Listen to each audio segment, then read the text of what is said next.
Hi everyone, my name is Tamika McKay. I am a senior psychology student and I am from Jacksonville, North Carolina. The agenda for my project is Section 1, African-Centered Research with African Americans. Topics will be the relationship between Afrocentric beliefs and other variables, and the studies on differences between African Americans and European Americans on Afrocentric dimensions. Section 2 will go over strengths, coping, and parenting patterns. The subjects I will go over are racial socialization and strength and resilience among African American families. Section 3 will be spirituality, religion, and well-being, where I will be going over spirituality and health, and spirituality and coping with stressful events. Section 4 will be health promotion, disease prevention, and healthcare utilization. The topics I will discuss are health promotion and disease prevention and healthcare utilization patterns. Section 1. The relationship between Afrocentric beliefs and other variables. Research done stating that Afrocentric beliefs being linked to self-esteem and self-worth. High Afrocentric beliefs may be linked to self-esteem through involvement in positive family and community activities that promote a feeling of self-worth and well-being. Constantine conducted a research study in which self-esteem and self-worth were evaluated and tested through a rating scale to determine how both self-esteem and self-worth may correlate. The connection that was seen was that high Afrocentric beliefs may be linked to self-esteem through involvement in positive family and community activity. Also, Afrocentric beliefs may be linked to ethnic identity. The study that was done was with self-esteem and other variables in 147 African American adolescent girls with a mean of age of 15 on the scale that was used, Afrocentric value scale for children in Rosberg self-esteem scale. Findings indicated that greater adherence to Afrocentric culture values were predictive of higher levels of self-esteem, perceived for social support, and life satisfaction. The relationship between Afrocentric beliefs and other variables continued. So Thomas Townsend and Belgrave used data collection from 106 African American children to examine the linkage. African American children in adjustments to school based on racial identity, self-esteem, and Afrocentric values help determine link this to adjustments to school-related issues. High self-esteem and racial identity significantly correlate with high teacher ratings of children. Findings from this study were that Afrocentric values were associated with higher self-esteem and racial identity, promoting psychosocial functioning. Other findings indicating that Afrocentric values in college students were found significantly for correlations between cultural orientation and academic self-concept.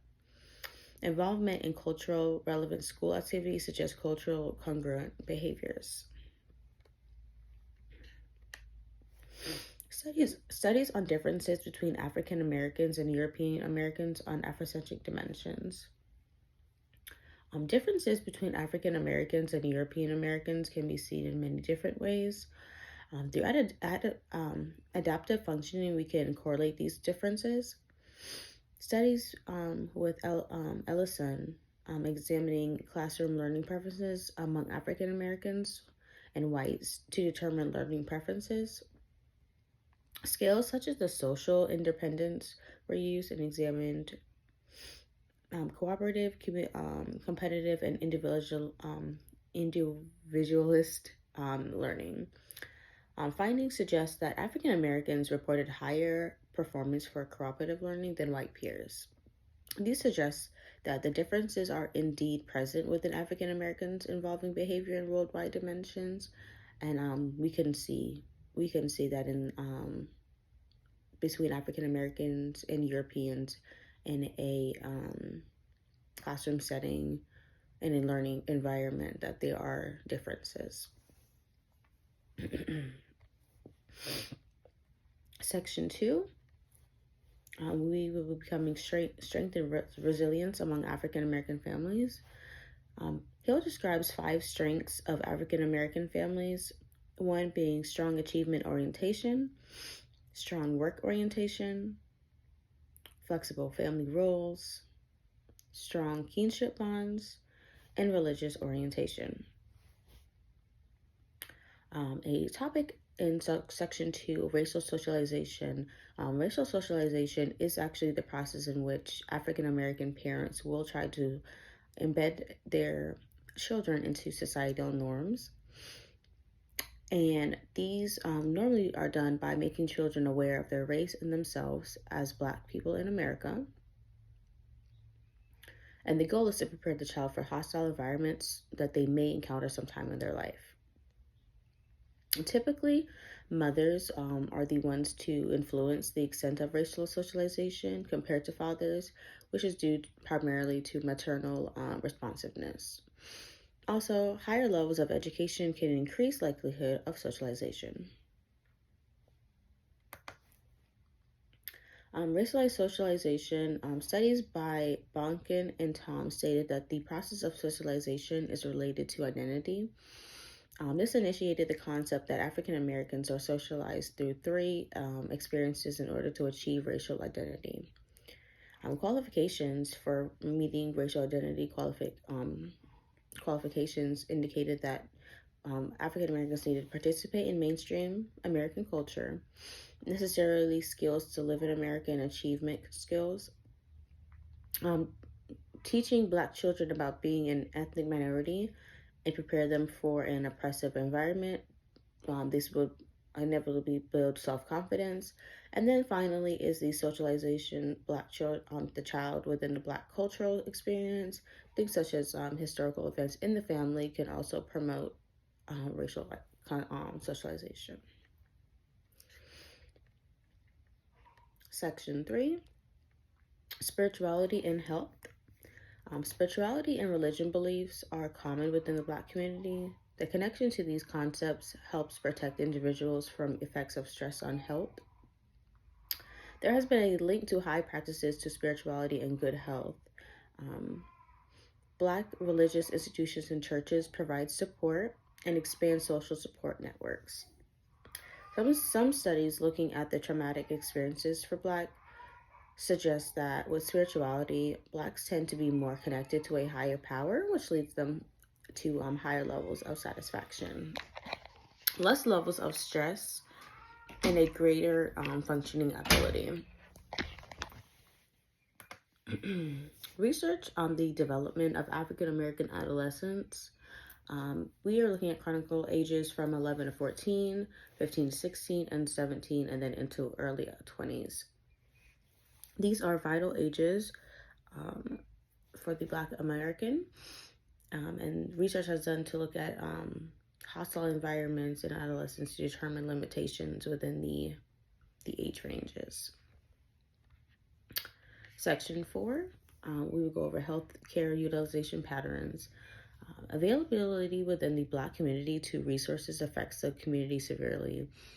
Blacks have high levels of non-health care. These disparities have resulted in the ACA. Barriers within the Black community are large and cause many problems. Application to context. So my program that I conducted was introducing positive self-identity learning in institutions such as churches and schools by using successful Black leaders. How this will be implemented is introducing successful Black leaders and mentors in group sessions in church, where many Black families practice spirituality. The Black community can expand knowledge and build self-worth and confidence. The study group would be conducted of Black adolescent teens, such as the ones we discussed earlier. We could do one-on-one sessions with influential Black mentors and leaders, sharing positive self-image. This would hopefully promote self-worth and confidence. Introducing Black dances, music, literature, and activities will provoke self-image and again create confidence within the Black community. Why? Introducing positive activities and preventions in areas where Black community members participate, the Black community can hopefully decrease societal racism and correct stereotypes. And teaching these concepts in the Black community can help prevail and overcome oppression. Introducing resources for help will also answer questions of the community and bring awareness. Scales and measures. Using self-esteem scales, we can measure amounts of self-esteem and self-worth. Positive Black activists will promote Black excellence and Afrocentrism. Here is my reference list. Questions that I have for you are, what specific ways can the Black community promote self-identity, more self-identity? 2, what do you think spirituality and religion why do you think spirituality and religion have such a big role within the African American community and self-identity? What can institutions such as schools do to promote more, to encourage the Black youth to engage in self-positive concepts like other races get in America? And what ways can we improve access and compliance to healthcare needs and resources? Thank you all, and have a good day.